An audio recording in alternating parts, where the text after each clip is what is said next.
ကျွန်တော်ရဲ့မိတ်ဆွေခုနှစ်ရက်သားသမီးများအားလုံးမင်္ဂလာပါဗျ2025ခုနှစ်မေလ24ရက်တာ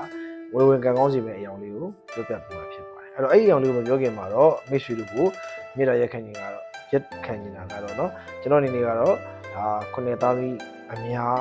ပေါ့เนาะငွေကြီးနဲ့ပတ်သက်ပြီးအဆင်ပြေအောင်ဝေဝင်ကံကောင်းအောင်ဆောင်ရမယ့်အယောင်လေးတွေကိုပြောပြတာပေါ့နေ့စဉ်ပြောပြနေတာပေါ့အဲ့တော့မိတ်ဆွေတို့ကလည်းเนาะကိုယ့်အကူဒီဗီဒီယိုလေးကိုတိတ်တိတ်လေးကြည့်ပြီးကိုယ့်ကိုတိတ်တိတ်လေးဆောင်ကားကြရတယ်ပေါ့လူအများသိအောင် share လေးလုပ်လို့အဲ့တော့ပြောချင်တာကတော့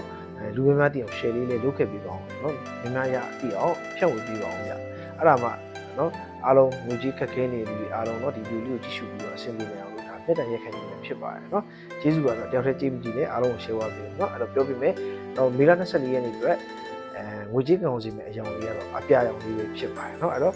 ဒီနေ့မှာအပြာရောင်ပါတဲ့အဝစားလေးကိုဆင်နေเนาะလက်ကန်အိတ်เนาะပတ်စံအိတ်เนาะပတ်စံထားတဲ့နေရာမှာအပြာရောင်ပါတဲ့အသုံးဆောင်လေးသုံးဆွဲခြင်းเนาะဖျောင်းအဖျောင်းနိုင်အပြာရောင်လေးထွေးပြီးတော့ခြင်းလေးပြုလုပ်ပြီးပါအပြာရောင်ဒီငွေကိုခေါ်တဲ့ဒီနေ့အတွက်ငွေကန်ကောင်းစီတဲ့ငွေကန်ကောင်းစီတဲ့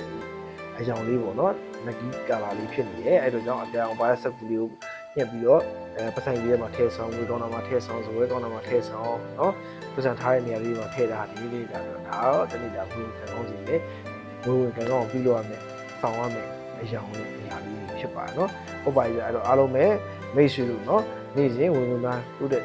ပြီးတော့เนาะစီးပွားဥစ္စာတွေတိုးတက်နိုင်ကြပါစေပေါ့เนาะဆုတောင်းပေးပါတယ်မေတ္တာပို့တာပေးပါတယ်ဗျကျွန်တော်အနေနဲ့ကလည်းနေ့စဉ်ငွေဝင်ကံကောင်းစီမဲ့အယောင်လေးတွေခုနှစ်သားသမီးငွေကြီးအခက်အခဲအကျက်တဲများမဖြစ်ရစီအောင်เนาะနေ့စဉ်ပြောကြားပေးတော့မှာပေါ့เนาะအဲ့တော့မိတ်ဆွေတို့အနေနဲ့မနက်၈နာရီလောက်ဆိုရင်တင်ပေးမှာဖြစ်တဲ့ကြောင့်เนาะဒါကိုတိလို့ရလူကြီးအချိန်ပြီးတော့ကြည့်လို့ရအောင်ဒါလေးလည်းပြောပြရတာအားလုံးပဲကျေးဇူးတင်ပါเนาะဒါစိတ်ဓာတ်ဒုက္ခနဲ့ပြည့်စုံပါစေလို့ကျွန်တော်ဆုတောင်းလိုက်ပါတယ်အားလုံးစီးပွားဥစ္စာတိုးတက်ကြပါစေเนาะ